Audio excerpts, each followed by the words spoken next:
let's talk about color. It's this powerful, nonverbal language we all use. But when it comes to one of life's most universal experiences, grief, its vocabulary is, well, surprisingly diverse. So today, we're going to dive in and explore the vibrant and varied language of loss all around the world. So let me just start by asking you a question. If you had to pick just one single color to represent grief for the entire world, what would it be? Go on, think about it for a sec. What's the first thing that pops into your head? I'm willing to bet that for a lot of you, especially if you grew up in Europe or North America, the answer seems pretty obvious, right? Black. It's the color of solemnity, of respect, of that deep, profound sadness that comes with loss. But, as we're about to find out, that's only one chapter in a much bigger, much more colorful story.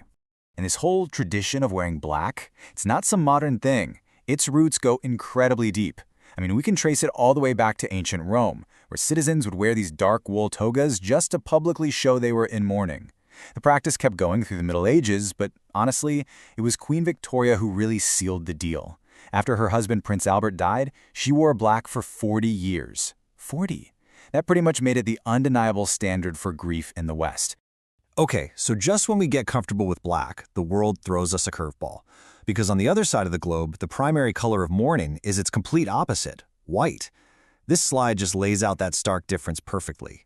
Where the West sees black as the absence of light and life, a lot of Eastern cultures see white as the color of purity, of rebirth, and of hope for the soul's next great journey. So what's going on here? Why white? Well, the key to understanding this difference really lies in the philosophy behind it all. In many cultures with strong Hindu and Buddhist traditions, death isn't really seen as the final end, but more like a transition. So white symbolizes stripping away all the earthly attachments, the purity of the soul as it moves on. It's not about an ending, it's about a spiritual reset.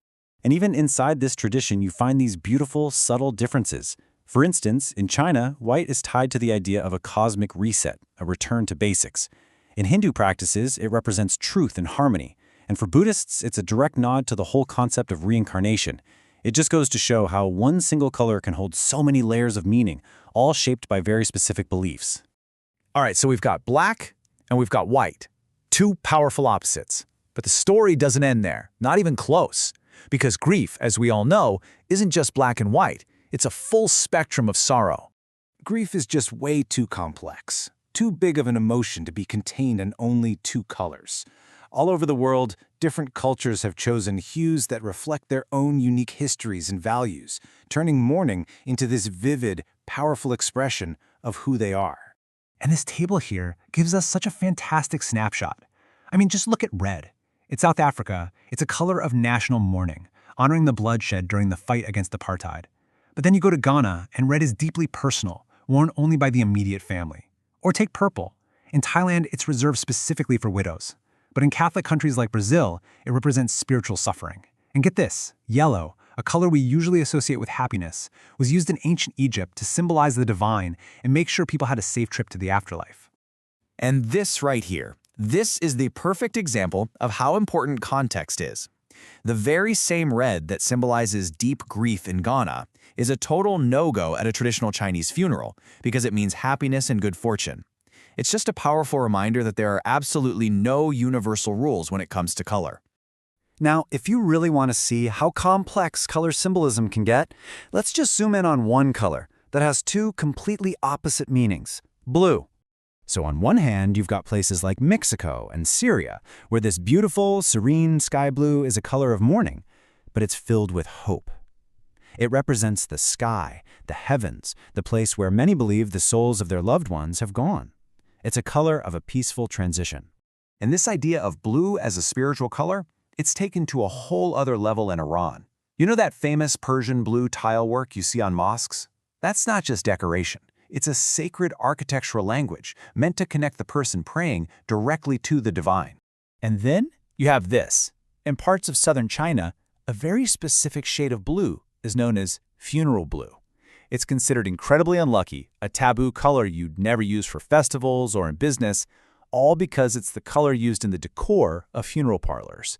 So the exact same color family that means heaven in one culture signifies the business of death in another. It's just a stunning contradiction.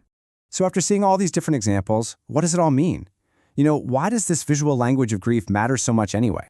Well, what this all really shows us is that color is this incredible, silent language that communicates really complex ideas about life and death and what comes next. Every single tradition we've looked at is a product of a unique history and deeply held beliefs. There's no right or wrong color for grief. There are just different cultural vocabularies. And understanding this doesn't just make us more knowledgeable, it makes us more empathetic, more respectful in this interconnected world we live in. And that kind of brings us to our final thought. We've explored the colors of grief, but symbolism is absolutely everywhere. So I'll leave you with this question to chew on. What colors are shaping the hidden meanings in your world? What unspoken rules and stories do the colors all around you tell every single day? Don't forget to like and subscribe for more How Meets History.